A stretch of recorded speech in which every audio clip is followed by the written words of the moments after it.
Selamat pagi saudara-saudara, salam jumpa dan jumpa lagi.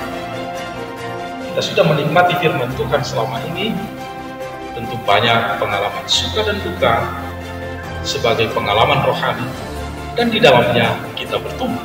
Oleh karena itu saudara-saudara, kabar-kabarilah pengalaman itu agar kita bisa bersama-sama berdoa. Sebentar lagi kita akan mendengarkan firman Tuhan yang akan mendampingi kita di dalam perjalanan hidup kita untuk tetap berbahagia.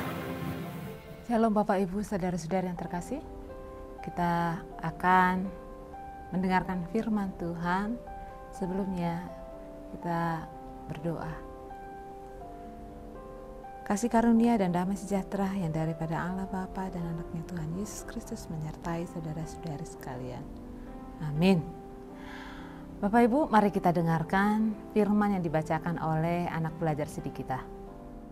Firman Tuhan kita pada hari ini terambil dari 1 Korintus 16 ayat 14. Begini bunyinya. Lakukanlah segala pekerjaanmu dalam kasih. Itulah firman Tuhan kita pada hari ini.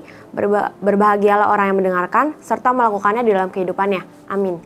Terima kasih. Kita akan mendengarkan pertanyaan yang disampaikan oleh anak pelajar sidik kita. Shalom. Terima kasih untuk pembacaan firman hari ini. Pertanyaan saya adalah, apakah alasan mengapa segala kerjaan dilayak dalam kasih? Terima kasih. Bapak Ibu, saudara-saudari yang terkasih. Lakukanlah segala pekerjaanmu dalam kasih. Hendaknya untuk mengawali pekerjaan kita ada baiknya kita awali dengan doa dan mendengarkan renungan agar kita diarahkan untuk melakukan apa yang Tuhan kehendaki dalam hidup kita.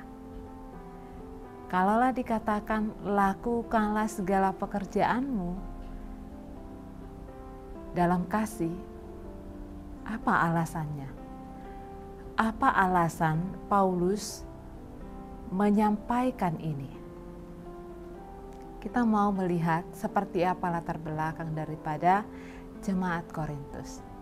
Ternyata jemaat Korintus ini ada yang hidup di dalam perselisihan. Berselisih karena adanya golongan Apolos, adanya golongan Paulus, golongan Kefas. Dan bukan hanya itu saja, ternyata ada yang hidup di dalam percabulan. Ada yang hidup di dalam pemabukan.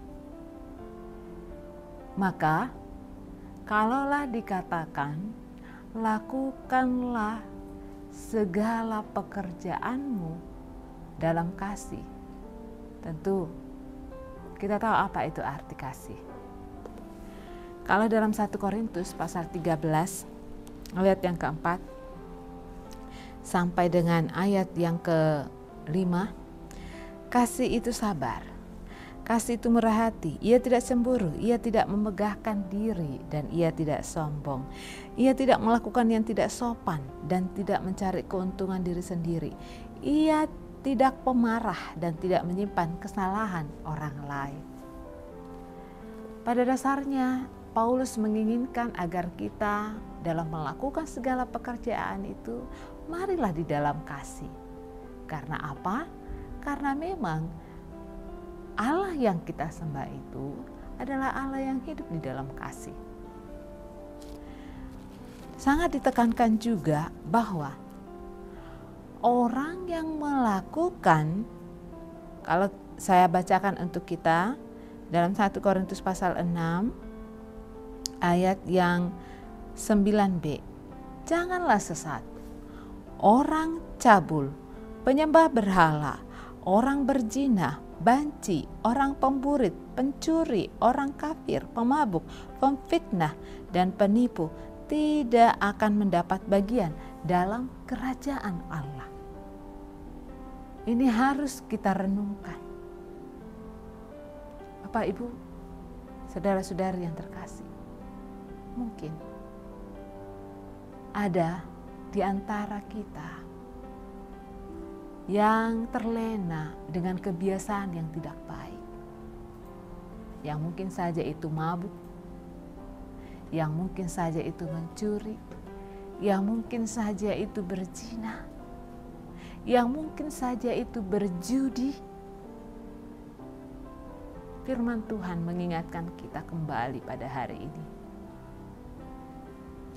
Tidak akan masuk dalam kerajaan Allah orang-orang yang melakukan hal yang seperti itu. Maka, mari Bapak Ibu, selagi Tuhan masih beri kita kesempatan, mari kita melakukan segala pekerjaan kita itu dalam kasih. Jauhkanlah segala kejahatan, segala yang tidak berkenan di hati Tuhan. Maka Bapak Ibu, saudara-saudari yang terkasih, biarlah hari-hari kita boleh berkarya di dalam Tuhan, sehingga ada sukacita dan damai sejahtera di dalam kehidupan kita. Amin.